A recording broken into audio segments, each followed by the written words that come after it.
ખાતે બજરંગ સેના દ્વારા સન્માન સમારોહ યોજાયો। બજરંગ સેના દ્વારા મહેસાણા સર્કિટ હાઉસ ખાતે નવા હોદ્દેદારોનો સન્માન સમારંભ કાર્યક્રમ યોજવામાં આવ્યો। તેમજ આ પ્રોગ્રામમાં વિશેષ ચર્ચા થઈ કે આગામી સમયમાં બજરંગ સેના દ્વારા હિન્દુત્વ ધર્મની સેવાના શું કાર્ય થશે ને બજરંગ સેના દ્વારા એક મુખ્ય ઉપદેશ દરેક લોકોને આપવામાં આવ્યો કે હવે ગાય માતા રાષ્ટ્ર માતા ઘોષિત થાય તેની લડત બજરંગ સેના લડશે। આખા ગુજરાતમાં આ કાર્યક્રમમાં આપણા મહેસાણાના ધારાસભ્ય મુકેશભાઈ પટેલ પણ ઉપસ્થિત રહ્યા, તેમનું પણ સન્માન કરવામાં આવ્યું અને બીજા અનેક સમાજના આગેવાનો પણ ઉપસ્થિત રહ્યા અને ગુજરાતના દરેક હોદ્દેદારોનું પણ સન્માન કરવામાં આવ્યું અને આ કાર્યક્રમ પછી ગરીબ અનાથ છોકરાઓને ચંપલ વિતરણનો પણ કાર્યક્રમ કરવામાં આવ્યો।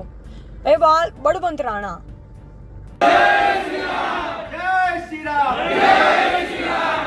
આજે બજરંગ સેના દ્વારા મહેસાણા સર્કિટ હાઉસમાં ખૂબ જ સફળ અને સારી મીટિંગ રહી। આની અંદર ચર્ચા વિચારણા થઈ કે બજરંગ સેના દ્વારા આગામી સમયમાં દરેક જિલ્લા, શહેર અને તાલુકામાં કેવી રીતે કામ કરવું।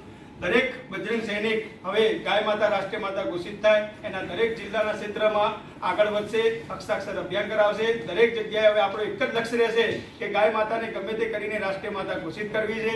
બજરંગ સેનાના આજે ગુજરાત પ્રદેશમાંથી દરેક જગ્યાથી આપણા ટીમ વર્ક અહીંયા ઉપસ્થિત રહે છે। તો પહેલા તો દરેક લોકોનું હાર્દિક અભિવાદન કરું છું કે તમે તમારો સમય અહીંયા આપીને અમને જે બજરંગ સેનાની આજની મુખ્ય બેઠક જે સર્કિટ હાઉસમાં કરી તો દરેક લોકોનો પહેલા ફરીથી આભાર વ્યક્ત કરું છું। આગામી સમયમાં બજરંગ સેના દરેક ગુજરાતના ક્ષેત્રમાં હિન્દુત્વ ધર્મ અને સેવાનું કામ કરશે। જ્યાં પણ ગાય માતાનું કામ હશે, નારી રક્ષાનું હશે કે લવ જિહાદ હશે કે કોઈ પણ સનાતન ધર્મનું કામ હશે, ત્યાં બજરંગ સેના ખડે પગે ઊભી રહેશે અને બજરંગ સેનાનું એક જ લક્ષ્ય હશે કે गाय माता के सम्मान में बजरंग सेना मैदान में। तो बस આપણો એક મુખ્ય હેતુ એક જ રાખવાનો છે હાલ કે ગાય માતાને રાષ્ટ્રીય માતા ઘોષિત કરવી છે અને આ મીટિંગનો માધ્યમ એક જ હતો કે આપણે ગુજરાતના દરેક પદાધિકારીઓને એક કરવા હતા, દરેકની વિચારધારા સાંભળવી હતી અને આગામી સમયમાં આના કરતા પણ આપણે મોટું આયોજન કરીશું અને ગુજરાતની સાથે રાષ્ટ્રીય નામે આપણે પદાધિકારી અહીંયા મહેસાણાની અંદર ઉપસ્થિત કરીશું।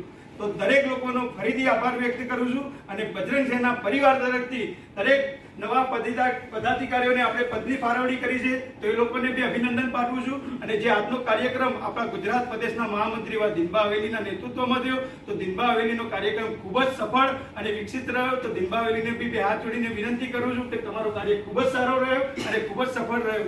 જય શ્રી રામ, જય શ્રી રામ, જય શ્રી રામ, જય શ્રી રામ। મિત્રો, આજે સર્કિટ હાઉસની અંદર બજરંગ સેનાની મીટિંગનું આયોજન હતું તો આપણે જાણીએ પાટણ જિલ્લાના એવા મજબૂત કાર્યકર્તા એવા મહેશભાઈ પ્રજાપતિ સાથે કે આજની રૂપરેખા જે આ મીટિંગની હતી શું હતી અને આગામી સમયમાં બજરંગ સેના તમારા જિલ્લાની અંદર શું કામ કરશે તો આપણે મહેશભાઈ પ્રજાપતિ સમક્ષ સાંભળીએ કે બજરંગ સેના દ્વારા તમારી રૂપરેખા શું હશે।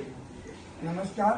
બજરંગ સેનામાં પાટણ જિલ્લામાં પાટણમાં પણ અમે ભવ્ય પ્રોગ્રામ કરવા જઈ રહ્યા છીએ કે ગાય માતા રાષ્ટ્ર માતા જાહેર કરે અને એના માટે પ્રોગ્રામ કરવા માટે જઈ રહ્યા છે અને ભવિષ્યમાં પણ બજરંગ સેનાનું મોટું સંગઠન બનાવવા અમે મહેનત કરી રહ્યા છીએ। ભાઈ, બજરંગ સેના દ્વારા આજે સર્કિટ હાઉસની અંદર નવા પદાધિકારીઓની નિમણૂક પણ થઈ તો એની અંદર આપણા મહેસાણા જિલ્લા ઉપપ્રમુખ તરીકે મિલાભાઈ રાવલની નિમણૂક કરી છે। એમના થ્રુ જાણીએ કે આગામી સમયમાં તમારા સેવાકીય કાર્ય બજરંગ સેનાની અંદર શું હશે તો મિલાભાઈ જણાવશો તમારા બજરંગ સેના દ્વારા સેવાના કાર્ય આગામી સમયમાં શું હશે। બ્રહ્મ સમાજ શરૂઆતથી જ સમાજલક્ષી કાર્ય કરતા આવ્યા છે। બજરંગની વિચારધારણા, બજરંગ સેનાની હિન્દુત્વ અને ગૌ રક્ષાની વિચારસરણી સાથે સંકળાયેલી છે।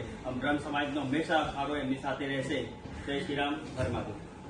બજરંગ સેનાનું એક બીજું પણ વસ્તુ મેન મહત્વનું છે, આજની મિટિંગમાં જાણવા મળ્યું છે કે ગાય માતા રાષ્ટ્રીય માતા ઘોષિત થાય એની પણ એમની ચર્ચા વિચારણા કરી છે। તો આપણે ગુજરાત પ્રદેશના સચિવ અહીંયા આપણે ઉપસ્થિત છે ભાવિકાબેન મકવાણા, તો આપણે જાણીએ કે બજરંગ સેના દ્વારા આગામી સમયમાં ગાય માતા રાષ્ટ્રીય માતા ઘોષિત થાય તેમની રૂપરેખા આગામી સમયની શું હશે ગુજરાત લેવલની તો આપણે એમના થ્રુ જાણીએ।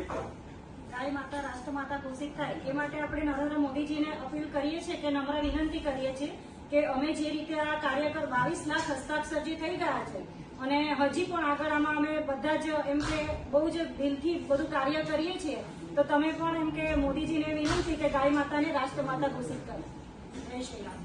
તો આજની જે મીટિંગ મહેસાણા સર્કિટ હાઉસમાં બજરંગ સેનાની રહી તો બજરંગ સેનાની દરેક પદાધિકારીઓ અને હોદ્દેદારોની એક જ માંગ છે કે ગાય માતા રાષ્ટ્રીય માતા ઘોષિત થાય અને આગામી સમયમાં બજરંગ સેનાના દરેક હોદ્દેદાર એવું ઈચ્છે છે કે સનાતન ધર્મ માટે, હિન્દુત્વ માટે, દેશ માટે આગામી સમયમાં બજરંગ સેના કાર્યક્રમ કરશે।